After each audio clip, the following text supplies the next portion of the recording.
మొత్తం నెచ్చలి మాటలతో మిమ్ములనెప్పుడు పిలిచెదము.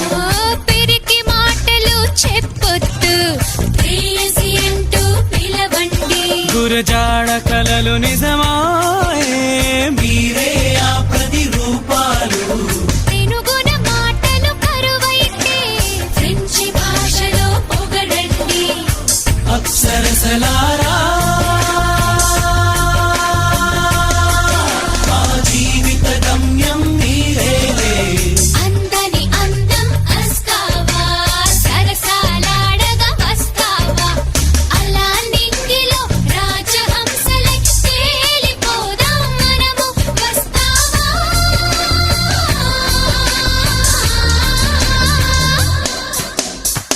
కులమొద్దు మతమొద్దును వస్తేనే అస్కావా.